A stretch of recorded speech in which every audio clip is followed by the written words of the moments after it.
Hola, ¿qué tal todos? Bienvenidos de nuevo a Alimentos en Evolución.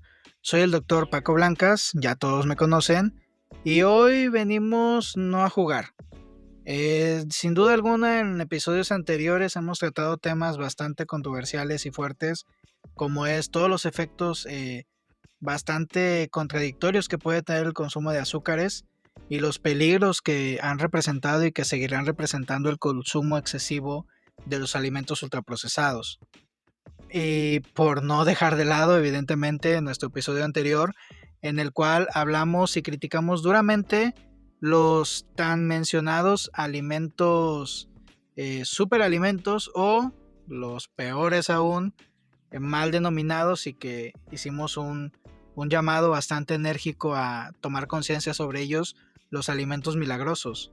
Esos que, como lo mencionamos, nos ofrecen o nos prometen curar incluso enfermedades cuando no hay ningún tipo de evidencia científica que lo respalde, ¿no?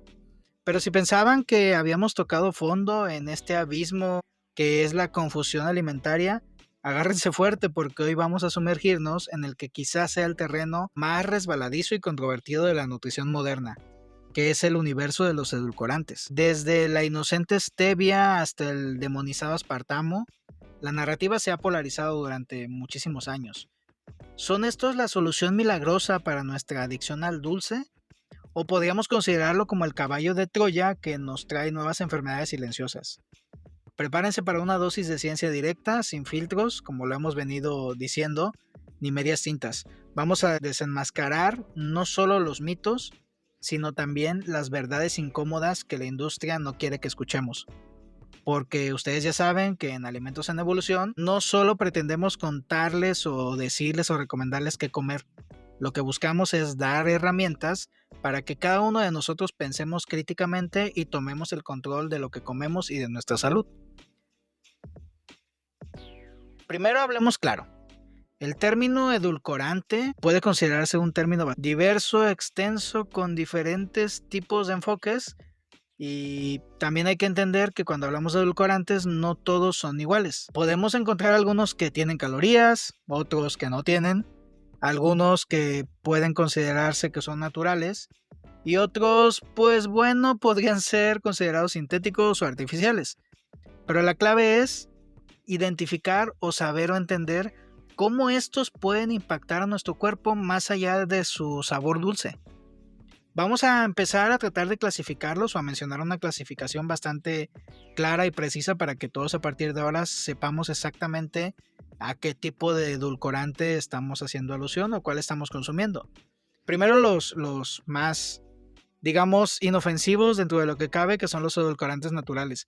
Y hago mucho énfasis en inofensivos dentro de lo que cabe, porque ahorita vamos a ver a qué nos referimos con esto. Dentro de los edulcorantes naturales, que insisto, no por ser naturales, nos creemos esta falsa ilusión de que son sanos. Dentro de estos vamos a encontrar, por ejemplo, la miel y el jarabe de maple. Si bien es cierto que estos vienen de la naturaleza, pero pues no hay que engañarnos, al final son azúcares. Y como ya lo vimos en el episodio donde hablamos de los azúcares, pues no necesariamente se asocian con lo mejor para nuestra salud, ¿no? Por ejemplo, la miel básicamente es fructosa y glucosa. Y el jarabe de maple es sacarosa. Por lo tanto, estos van a aportar calorías y sí pueden elevar la glucemia. ¿Cuál es su beneficio y lo que normalmente se le asocia a ese beneficio adicional? Que tiene algunos micronutrientes, pero en realidad es tan mínimo su contenido que, seamos honestos, no se justifica su consumo desmedido. Al final son dulces y punto. Tenemos por ahí otro que se considera un edulcorante natural, que es el néctar o jarabe de agave. Este durante mucho tiempo fue el falso profeta de lo saludable. ¿Cuál era el gancho con el que se nos vendía? Se nos vendía como una alternativa saludable al azúcar porque se suponía que generaba un bajo índice glucémico. Pero la brutal verdad que hay detrás de esto es que el agave prácticamente es en su mayoría fructosa libre. Estamos hablando de un orden de hasta un 90% de fructosa libre. Y como ya lo mencionamos en ese episodio que hablamos de los azúcares, la fructosa cuando se consume en grandes cantidades y de forma aislada, quiere decir esto sin la fibra que va contenida cuando consumimos frutas que también contienen la fructosa, Pues resulta que se procesa principalmente en el hígado. Y esto es un camino directo a la acumulación de grasa en el hígado, al aumento de triglicéridos en sangre y al riesgo de resistencia a la insulina. Definitivamente el jarabe de agave o el néctar de agave no es nuestro amigo. Básicamente es un disfraz muy dulce para los posibles efectos perjudiciales que pueden generar a tu cuerpo. Eso por mencionar a este tipo de edulcorantes que se consideran de origen natural y por ende muchas veces se cree que son mejores o más saludables. Y como lo mencioné, hay mucho que considerar si los vamos a consumir en demasía. Por otro lado tenemos a los edulcorantes artificiales y aquí es donde la controversia va a persistir. Típicamente como edulcorantes artificiales vamos a encontrar a muchos, hay listados muchos de ellos. Podemos encontrar al aspartamo, la sucralosa, la sacarina. Muchos de estos son la pesadilla de muchas personas, pero también muchas personas los consideran como su salvación. Estos son básicamente 0 calorías y cientos de veces más dulce que la azúcar normal de mesa que podríamos consumir de forma tradicional. Sin embargo, las agencias reguladoras insisten que estas sustancias son seguras si se consumen dentro de los límites permitidos. Pero hay que recordar también que la ciencia no es estática. Lo que hoy puede considerarse seguro, mañana puede seguirse investigando y quizá refutarse. Y normalmente aquí hay que considerar algo que mencionaremos un poquito más adelante, pero la dosis en las que se hacen los estudios es muy clave. Muchas veces los estudios se realizan con dosis muy altas, que difícilmente nosotros lograríamos tener en nuestro organismo si consumimos estos alimentos edulcorados con estas sustancias artificiales. Por otro lado tenemos otro grupo de edulcorantes que han sido bastante novedosos y que han resurgido o surgido en los últimos años y que suelen mencionarse como las alternativas más seguras saludables, que son principalmente la stevia y el fruto del monje. Estas normalmente se mencionan como las alternativas naturales, sin calorías, y definitivamente han conquistado el mercado, se han puesto muy de moda también, ¿no? El consumo de stevia y del fruto del monje, sobre todo el fruto del monje en los últimos años, ha sido un edulcorante bastante viral en redes sociales y que lo recomiendan muchísima gente. Es cierto que vienen de plantas y no van a elevar la glucemia. Es también cierto que son opciones populares, pero su uso a largo plazo y su impacto, sobre todo, hay que poner mucho énfasis aquí, en la microbiota, aún está bajo la lupa y se sigue investigando. Así que nuevamente hay que tener mucho cuidado con el exceso en el consumo de este tipo de sustancias, aunque sepamos que pueden provenir de fuentes naturales. Por otro lado tenemos otro tipo de sustancias que son muy utilizadas en la industria alimentaria, que son los alcoholes de azúcar, los famosos polioles. Estos pueden darnos algunas sorpresas, sobre todo sustancias como el eritritol, el xilitol, el sorbitol y el maltitol. Son sustancias que tienen menos calorías que los azúcares. Estas sustancias provienen de azúcares, eso es importante decirlo.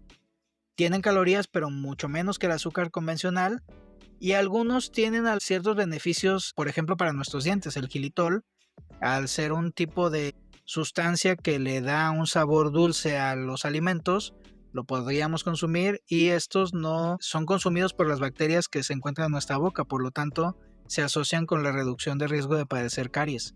Eso es bien interesante. Por su parte el eritritol es generalmente bien tolerado por la mayoría de las personas, pero aquí viene la sorpresa. En grandes cantidades este tipo de sustancias, los alcoholes de azúcar, resulta que son el detonante perfecto para una fiesta de gases, hinchazón y diarreas en tu intestino. A muchas personas les genera ese tipo de reacciones adversas cuando se consumen en grandes cantidades. Por eso en la industria alimentaria este tipo de sustancias se utilizan en conjunto con otro tipo de edulcorantes para que no excedamos la dosis que nos provoque estos malestares. Y algo que sí considero muy importante, porque yo soy dueño de una mascota, tengo un perrito, y es la alerta roja más crítica que me atrevo a decir respecto a alcoholes de azúcar, sobre todo específicamente con el xilitol. Resulta que es altamente tóxico para los perros. Una pequeña cantidad podría ser mortal para ellos, así que hay que tener mucho cuidado si se nos cae algún alimento, alguna golosina que pueda tener en su composición el xilitol, porque podríamos provocar serios problemas para nuestras mascotas. Pero hablando un poquito después de conocer la clasificación y entender cuáles son naturales, cuáles son sintéticos, de qué fuente vienen o de cuál no vienen, entramos a una parte seria que es lo que tiene que ver con los edulcorantes y nuestra salud. Y aquí vamos a hablar de evidencia científica sin tapujos y sin velos. Y aquí es donde la conversación evidentemente se pone realmente interesante y un poco picante. La investigación sobre edulcorantes es un campo de batalla muy férreo. ¿Quién tiene la razón? Pues vamos a dar algunos datos duros y a lo que la ciencia realmente nos dice, vamos a desmentir el ruido y la propaganda que normalmente se hace sobre este tipo de sustancias. Primero lo primero, siempre se ha asociado a este tipo de edulcorantes como ese falso santo grial para el control del peso. Pero aquí podemos tener mucho cuidado, debemos de tener mucho cuidado, porque si bien la hipótesis es que al tener 0 calorías voy a tener 0 peso extra. Eso es algo que podría parecer o escucharse hasta lógico, ¿no? Pero ¿cuál es la controversia de la evidencia científica? Si bien te ahorras las calorías directas, la ciencia nos está mostrando que existe una imagen más compleja alrededor del consumo de estas sustancias. Algunos estudios sugieren que el dulzor sin calorías podría confundir a tu metabolismo, fíjese bien qué interesante, haciendo que tu cuerpo no registre esas calorías líquidas y esto podría desregular tus hormonas del apetito, como la grelina y la leptina, haciéndote desear aún más cosas dulces y paradójicamente querer consumir más calorías en general. Tu cerebro básicamente podría confundirse y recibir la señal de dulce, pero no la energía. ¿Y cuál va a ser el resultado de esa confusión? Que pues vamos a tener un impulso incontrolable de buscar más comida, especialmente más comida dulce. Y esto podría llevar a un aumento de peso a largo plazo. Y como lo escuchan, pues esto termina siendo una especie de ciclo vicioso. Entonces creo que es importante que no lo consideremos como una solución mágica, de nuevo, como vamos a hablar de los alimentos milagrosos y todo lo demás. Los edulcorantes no es una solución mágica para controlar nuestro peso. Ya sabemos que no funciona así. Por otro lado, tenemos otra promesa que tiene que ver con los niveles de azúcar en sangre. La promesa que se nos ha hecho sobre el consumo de edulcorantes es que no elevan la glucemia. Por lo tanto, pueden ser ideales para personas con diabetes. Pero hay una inquietud reciente que se ha estado analizando por diversos grupos de investigación que se dice que aunque no causan un pico directo de glucosa como lo hace el azúcar, hay que tener ojo con la parte de la resistencia a la insulina. Algunas investigaciones, como estudios preliminares, sugieren que ciertos edulcorantes, como los edulcorantes artificiales que hemos mencionado anteriormente, al alterar la composición y la función de las bacterias en nuestro intestino, podrían influir indirectamente en la forma en la que tu cuerpo maneja la glucosa.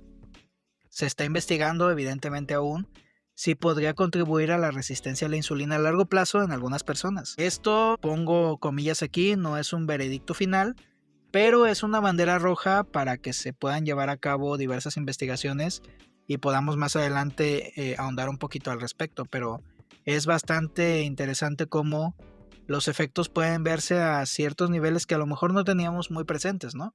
Y precisamente ese impacto silencioso que podían tener o que podían estar asociados sobre nuestra microbiota intestinal es crucial, ¿no? Hay un descubrimiento que me parece bastante alucinante que tiene que ver con el impacto que podría ser el más grande y a la vez el menos conocido por todos nosotros, que tiene que ver directamente con la composición de la microbiota. Básicamente se ha visto que en algunas investigaciones que si bien son emergentes, pues nos dan un poquito el indicio de hacia dónde puede verse este efecto, han demostrado que un alto consumo de azúcares simples y por extensión los productos ultraprocesados que los contienen, como lo mencionamos en el capítulo que hablamos de ellos, podrían alterar el equilibrio y la diversidad de las bacterias que se denominan como bacterias buenas en nuestro intestino, lo que se conoce como disbiosis. ¿Pero qué significa esto? Un estudio que es bastante pionero realizado en una población mediterránea, donde se consideraron más de 600 sujetos de edad avanzada, reveló que los participantes que tenían un alto consumo de ultraprocesados mostraban mayor abundancia de bacterias relacionadas con enfermedades gastrointestinales. Esta alteración de la microbiota intestinal podría explicar parcialmente los efectos adversos observados en algunos estudios prospectivos. La disbiosis, y esa disbiosis puede impactar tu inmunidad, tu metabolismo e incluso, como ya lo hemos mencionado también en episodios anteriores, tu salud mental y cognitiva. Los aditivos, como otro tipo de sustancias como emulsionantes o los mismos edulcorantes de los que estamos mencionando en este capítulo, y sobre todo la falta de fibra en productos con edulcorantes, pueden alterar directamente el equilibrio y la diversidad de las bacterias buenas en nuestro intestino. Esto es más que un simple malestar digestivo. Esto puede ser una cascada de efectos sistémicos que pueden afectar de manera muy considerable nuestra salud en general.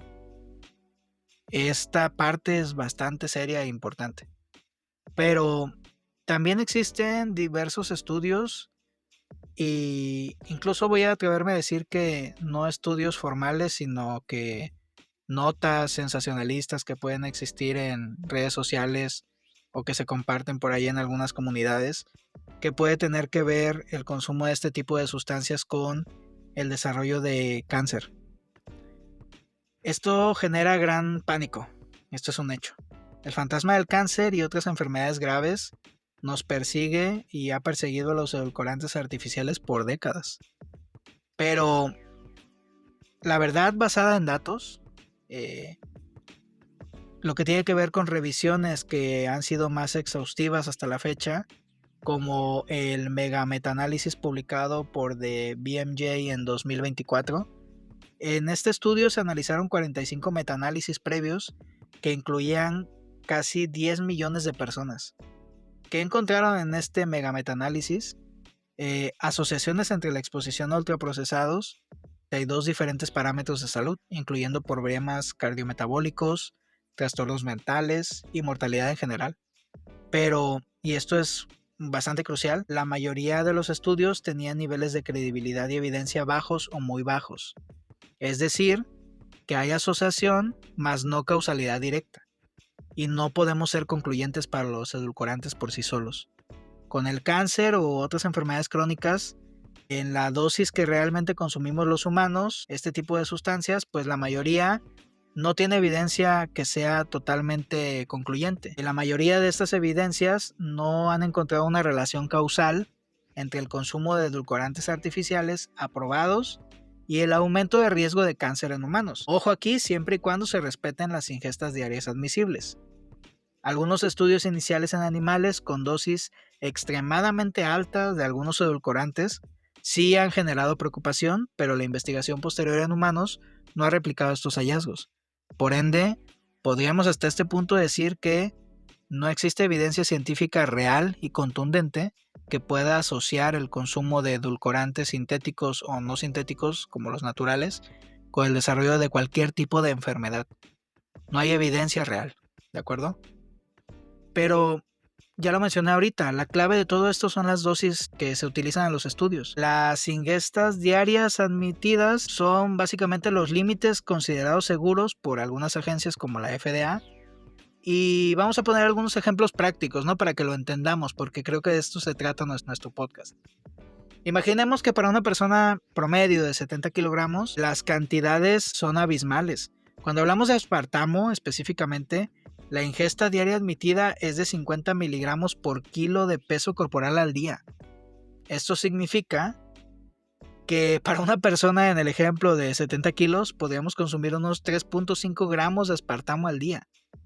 Y si hablamos de que un sobrecito típico de edulcorante contiene entre 35 y 50 miligramos de esta sustancia, esto lo podríamos traducir a que todavía podríamos consumir de manera segura entre 70 y 100 sobres al día, sin exceder la ingesta diaria admisible. Pensémoslo bien, ¿quién consume esa cantidad de edulcorante? Creo que es una cantidad bastante exagerada, ¿no? Cuando hablamos de otra sustancia, por ejemplo la sucralosa, en este caso la ingesta diaria admisible es de 5 miligramos por kilogramo de peso corporal al día. Haciendo el mismo ejercicio para una persona de 70 kilogramos, podríamos consumir hasta 350 miligramos al día. Si analizamos que un sobrecito contiene entre 12 y 24 miligramos, esto significa que podríamos consumir de manera segura hasta entre 15 y 30 sobres al día. Insisto que las cantidades son bastante elevadas y no creo, al menos eso creo yo, ¿verdad? No creo que alguna persona en su sano juicio y una persona común y corriente, como todos nosotros, consuma esas cantidades de edulcorantes al día. Pero pues es importante que tengamos la información de primera mano y sepamos hasta dónde podría considerarse seguro, ¿vale? La mayoría de los estudios que han generado alarma sobre cáncer o efectos metabólicos negativos se han realizado con dosis que son cientos o miles de veces superiores a lo que una persona promedio consumiría en un día. Es como si te dijeran que el agua es tóxica porque si bebes 50 litros de golpe te mueres. Pues no tiene sentido, ¿no? Cabe destacar que esto es cierto. Si consumes esa cantidad de agua de un solo golpe, pues podría provocarte la muerte, eso es una realidad. Pero nadie lo va a hacer, no pasa, no funciona, en la realidad no sucede, ¿vale? Pero ¿cuál es la lección de todo esto? El problema no es la pequeña cantidad de edulcorante en tu café ocasional. Eso no te va a provocar un daño, ya que está evidentemente muy por debajo de esas ingestas diarias admisibles de las sustancias. El problema de esto es el patrón de consumo y cómo consumimos o incorporamos esto a matrices alimentarias más completas. Cuando consumimos productos ultraprocesados, por ejemplo, cargados de edulcorantes, no solo estamos ingiriendo de lo edulcorante, eso ya lo mencionamos en episodios anteriores, sino una matriz de ingredientes que ya sabemos que son problemáticos, que incluyen grasas saturadas, azúcares ocultos, sodio en exceso y evidentemente prácticamente nada de fibra. Y ese paquete completo es lo que nos puede estar afectando, no el edulcorante como tal, ¿de acuerdo? Pero bueno, con toda esta información la pregunta no es cuál edulcorante es bueno o malo, sino cómo puedo tomar el control de mi dulzor y de mi salud. Y aquí están mis estrategias directas para todos ustedes. Lo primero que yo diría es que cuestionen todo, ¿vale?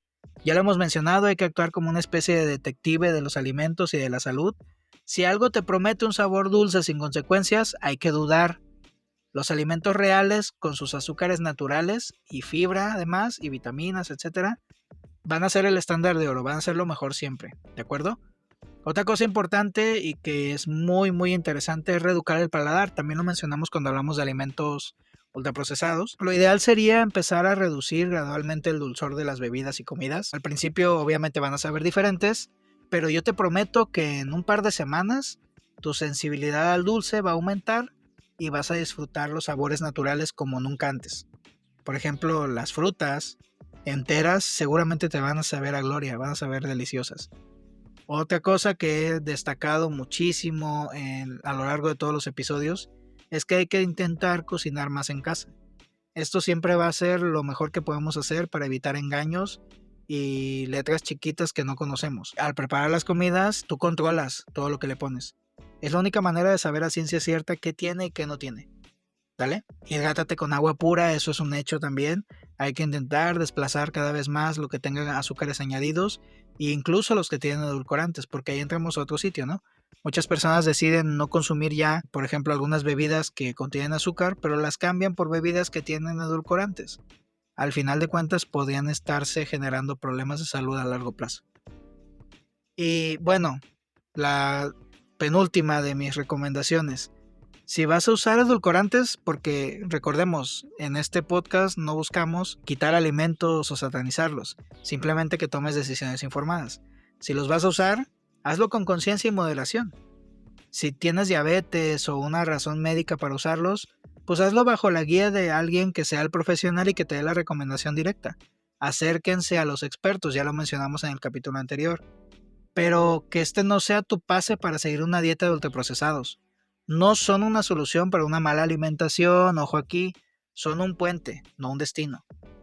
Y por último, conoce tu cuerpo. Por ejemplo, si los polioles que los mencionamos te generan gases, pues hay que evitarlo. Sería absurdo seguir consumiendo algo que tú sabes que de primera mano te va a generar un problema o un malestar.